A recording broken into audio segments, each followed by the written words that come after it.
మేడిగడ్డలో పూర్తి స్థాయిలో నీటిని నింపితే ఇదైతే ఫ్యాక్టరీస్ ఇబ్బందులు అవుతుంది. సిండికేట్ ఇచ్చినా కూడా మొత్తం కొట్టుకోవాలి. డ్యామ్కే ఇబ్బంది అవుతుంది. ఇప్పుడు వాళ్ళకి నీళ్ళు ఎత్తియాలనేది రేవంత్ రెడ్డి వారు. అసలు సుక్క నీళ్లు నిల్వ చేయదంటున్నాయి. మేము కూడా ఒక సుక్క నీళ్లు కూడా మేడిగడ్డ బరాజు అంటే లక్ష్మీ బరాజు దగ్గర నీళ్ళు నిల్వ చేయమని అంటలేను నేను. నదిలో సహజంగా ఏ ఫ్లో అయితే పోతుందో ఆ ఫ్లోలోకి వెళ్ళే నీళ్ళు వస్తాయి. ఇది లో లెవెల్ కాబట్టి కన్యపల్లి పంప్ హౌస్ కాబట్టి మేము ఇంచు తిరిగినోళ్ళం. మేము అంటే మీకు చాలామంది మేము గోదావరి నదిని ఇంచు తిరిగిన వాళ్ళం. మేము ఆడ పడుకున్న వాళ్ళం. మేము సంవత్సరాల తరబడి దీన్ని మొత్తం సర్వే చేసిన వాళ్ళం మేము ఇంజనీర్తో పాటుగా. దానికి ఇప్పుడు దేవాదుల ఉంది. నేను ఇంతకుముందు చెప్పిన దేవాదులకు బరాజు లేదు. జస్ట్ గోదావరి నీళ్లకు కొంత కాలువ తవ్వుతే మీరు ఎప్పుడైనా వాగులలో చూడండి, పర్రెలు తవ్వుతాం మనం. మీకు వ్యవసాయం మీద పర్రెలు తవ్వుకొని బావిలకు నీళ్ళు తెచ్చుకొని అక్కడికి పంపు చేసుకుంటాం. సేమ్ గోదావరిలో కూడా కొంత కాలువలేక తవ్వుతే కన్నెపల్లి పంపులో నీళ్ళు వస్తాయి. ఇన్ని నీళ్ళు లేకపోయినా కూడా ఇప్పుడు ఉన్న పరిస్థితి ఏంటంటే ఈ 90,000 క్యూసెక్ల నీళ్లు ఏటీఎంల నీళ్లు వచ్చి సహజంగా ఫ్లో అవుతున్నా కూడా కాలువ తవ్వకపోయినా కట్ట వేయకపోయినా సహజంగానే పంపులు మునుగుతున్నాయి కాబట్టి అంటున్నాం మేము. బట్టి ఆర్గ్యుమెంట్ ఎట్లా పెడతామండి? నువ్వు ఏం ఆర్గ్యుమెంట్ మీది? ప్రజలకు తెలివి ఉందనే ఆలోచించాలి కదా మీరు.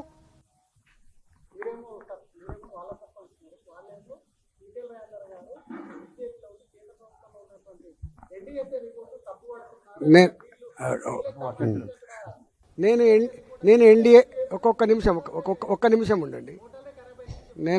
ఉండండి. మోటార్లు ఖరాబ్ అయితే రిపేర్ చేయి. ఎన్డీఎస్ఏ ఏం చెప్పిందో నేను దాన్ని కాంట్రాక్ట్ చేస్తలేను.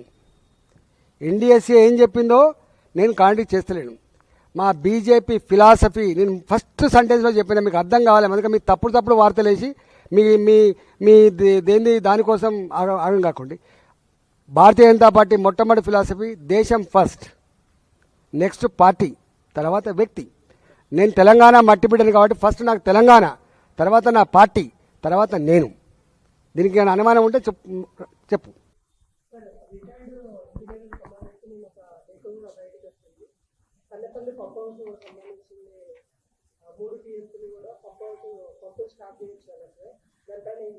యాక్చువల్గా అది 2 టీఎంసీల కోసం 3 టీఎంసీల కోసం ప్లాన్ చేయబడ్డది.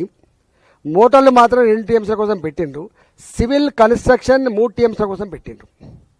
మీకు మళ్ళీ ఒకసారి అర్థం కావాలి. మొత్తం 3 టీఎంసీలు లిఫ్ట్ చేయాలి అనేది అప్పటి నిర్ణయం. కానీ మళ్ళీ నీటిలో మునిగి మళ్ళీ పని చేయాలి, సివిల్ కన్స్ట్రక్షన్ చేయాలంటే కష్టమవుతుంది, కాస్ట్ ఎక్కువ అవుతుంది. కాబట్టి సివిల్ కన్స్ట్రక్షన్ మాత్రం 3 టీఎంసీల కోసం చేసి పంపులు మోటార్లు మాత్రం 2 టీఎంసీల కోసం పెట్టిండ్రు. ఇది అప్ టు మిడిమానేర్ వరకు కూడా 3 టీఎంసీల కోసం అని ప్లాన్ చేసిండ్రు. నేను అలా జిల్లా మంత్రిని, నేను అప్పుడు ఆర్థిక మంత్రిని, జిల్లా మంత్రిని. నేను అంటున్నాను, దమ్ముంటే దాని మీద కమిషన్ వేసినా కదా, బయటికి తీసి ఎంక్వైరీ చేయి, దోషులు కూడా శిక్షించు. నేను అంటున్నా.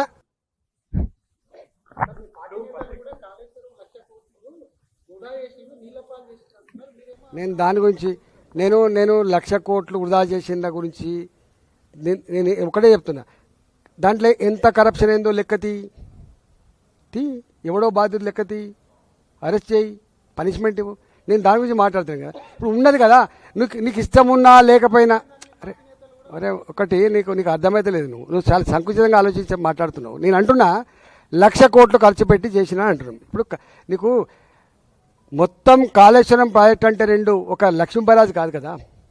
లక్ష్మీ బరాజ్ ఉన్నది, అంత అన్నారం ఉన్నది, సుందిల్ల ఉన్నది, మిడిమానేరు ఉన్నది, ఒక అనంత సాగర్ ఉన్నది, ఒక రంగనాయక సాగర్ ఉన్నది, ఆ పైన మల్లన్న సాగర్ ఉన్నది, ఆ పైన కొండపోచమ్మ సాగర్ ఉన్నది, అక్కడి నుంచి బస్వాపురం ఉన్నది. గిన్నున్నాయి బాబు, 100 కిలోమీటర్ల కాలువలు ఉన్నాయి. ఏమర్థం చేసుకుంటారు మీరు? 1,00,000 కోట్లు ఖర్చు పెడితే 1,00,000 కోట్లు తిన్నానని చెప్పి వాళ్ళు అనగానే నేను అవును నిజమే తిన్నానని మాట్లాడాను. నేను ఏమన్నా జ్ఞానం ఉందా? 1,00,000 కోట్లు ఇప్పుడు రేపు నువ్వు మూసితే ఎత్తున్నావు, ఓ 1,00,000 కోట్లకు ఎస్టిమేట్ ఎత్తాడు. 1,00,000 కోట్లు తిన్నానని చెప్పి ఆరోపణ చేస్తే 1,00,000 కోట్లు తిన్నట్ట? ఎంత బ్యాడ్ అండి ఇది. ఇంత నీచంగా ఉంటారా? బదనాం చేయి, కానీ గిట్లా చేస్తే ప్రజలు హర్షిస్తారనుకుంటే మాత్రం మూర్ఖత్వం అయితే గుర్తుపెట్టుకో. ఇవాళ కాళేశ్వరం ప్రాజెక్టు కొన్ని 100 టీఎంసీల రిజర్వాయర్లు కొన్ని వందల కిలోమీటర్ల పైప్ లైన్లు, కొన్ని వందల కిలోమీటర్ల కాలువలు, పదుల సంఖ్యలో టన్నల్స్, మోటార్లు, పంపులు, కొన్ని పెద్ద పెద్ద టవర్లు, ఎలక్ట్రిసిటీ టవర్లు, పెద్ద పెద్ద లైన్లు అనేకం ఉన్నాయి కదా. దాన్ని వాడుకోరాదు.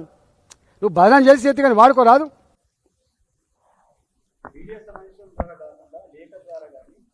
ఇప్పుడు వాళ్ళ ఇంటెలిజెన్స్ వాళ్ళు ఇక్కడ ఉండరా? వాళ్ళ ఇంటెలిజెన్స్ వాళ్ళు ఇక్కడ ఉండరు. పాయింట్ బై పాయింట్ ప్రతి వర్డ్ తీసుకుపోయి ముఖ్యమంత్రి చెప్తారు వీళ్ళు. ముఖ్యమంత్రి చెప్తారు వీళ్ళు. నేను మాట్లాడుతున్నా రికార్డే కదా ఇవ్వాలి. నేను మాట్లాడలేని తప్పించుకుంటే కదా. నేను మాట్లాడుతూనే ఉన్నా బాగా చెప్తా ఇక్కడ కూర్చొని. వాళ్ళకు భయం. అరే మాకేం భయమా? మేము బాగా చెప్తా ఉన్నాం. మేము బేజప్తో పని చేస్తున్నాం కాదు కదా, బాగా చెప్తా ఉన్నాం. నేను మొదలే చెప్తున్నాను. నా పార్టీ కూడా రేపు రైతుల పంటలు ఎండిపోవాలని కోరుకుంటుందా? నా పార్టీ హైదరాబాద్ ప్రజానికాన్ని డ్రింకింగ్ వాటర్ రావద్దని కోరుకుంటుందా? నా పార్టీ క్రియేట్ చేయబడ్డ ఇన్ఫ్రాస్ట్రక్చర్ మట్ట కలిసి వాళ్ళని కోరుకుంటుందా? నా పార్టీ కూడా కోరుకుంటుంది. దీన్ని ఏమైనా వాడుకోనిరా అంటది. దానికోసం పైసలు ఇస్తుంది. ఇవన్నీ పైసలు కేంద్ర ప్రభుత్వం ద్వారా అనేక సంస్థల ద్వారా వచ్చినాయి కదా, పిఎఫ్సి ద్వారా వచ్చినాయి. అన్నీ మొత్తం డబ్బులు అక్కడి నుంచి వచ్చినాయి కదా. డబ్బులు ప్రజలే కదా. మనకు సోయి ఉండాల్సింది ఎక్కడంటే 1,00,000 కోట్లు ఖర్చు పెట్టబడ్డాయని చెప్తుండ్రో, ఈ 1,00,000 కోట్లు ప్రజల రక్త మాంసాలతో జమ చేయబడ్డ పన్నుల డబ్బులు అనే విషయం మర్చిపోకండి.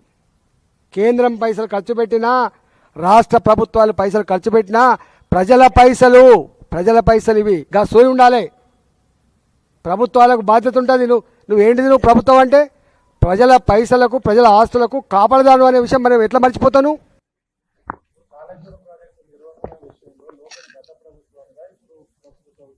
నేను అంటున్నా, లోపం ఉంటే వాళ్ళకి పనిష్మెంట్ ఇవ్వ అంటున్నా. ఆ ఇంజనీర్లను తీసుకుపోయి జైల్లో పెట్టు, ఆ పాలకులను తీసుకుపోయి జైల్లో పెట్టు, దాన్ని రికవరీ చేయించు. మేము అంటున్నామా? మేము అంటలేం కదా. ఇది గొప్పగా చేసిండ్రు, కాంట్రాక్టులు శుద్ధపూసలు, లేకపోతే ఇంజనీర్లు శుద్ధపూసలు, పాలకులు శుద్ధపూసలు మాట్లాడుతున్నాను.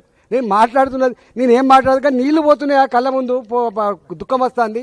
1,00,000 కుసకులు పోతున్నాయి, తీసుకురా అంటున్నాం. తీసుకురావడానికి అడ్డంకులు లేక చెప్పమంటున్నాం. గిది అడుగుతుంటే మీరు ఇవన్నీ ఎందుకు వస్తాయి ఈ సబ్జెక్టు? అవన్నీ అయిపోయా.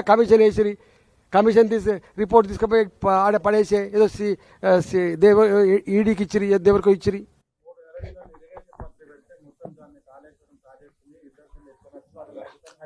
ఇక దాని గురించి నేను కామెంట్ చేయను. ఆయన ఎఫిషియన్సీ ఏందో, ఆయన అనుభవం ఏందో ఆయన అడగల, నన్ను ఎందుకు అడుగుతావు? నాకు అంత తెలివి లేదు.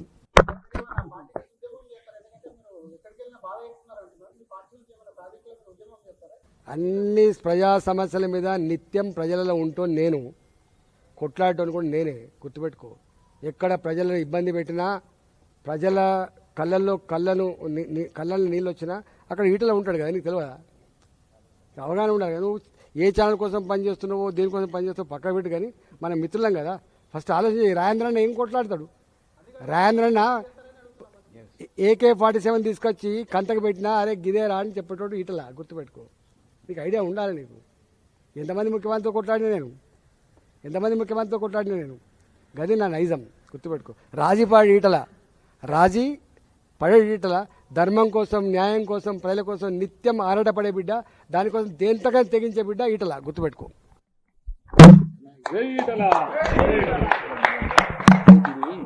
ఎన్డీఎస్సీ ఎక్కడ కూడా ఈ రిపోర్ట్ ఉంది, చదవండి. అది ఎక్కడ కూడా ఢిల్లీలో నింపద్దని చెప్పలేదు, అన్నారని నింపద్దని చెప్పలేదు. కానీ పదే అడుగుతున్నారు. అవసరం లేదు, చూపించిన రిపోర్ట్ ఉన్నది. నేనేమన్నా అన్న రిపోర్ట్ ఉన్నది. రిపోర్ట్ లో సుందిల్లో గానీ అన్నారు కానీ నింపదని లేదనలా. నువ్వు చక్కగానే ఉండవు కానీ ఎక్కడో వంకర తీసుకొని ఉన్న వాళ్ళకి అర్థం కాదు. చక్కగా ఉన్న వాళ్ళకి అర్థం కాదు. తీసుకోయి బలం ఉన్నాయి, సమాచారం ఇస్తా.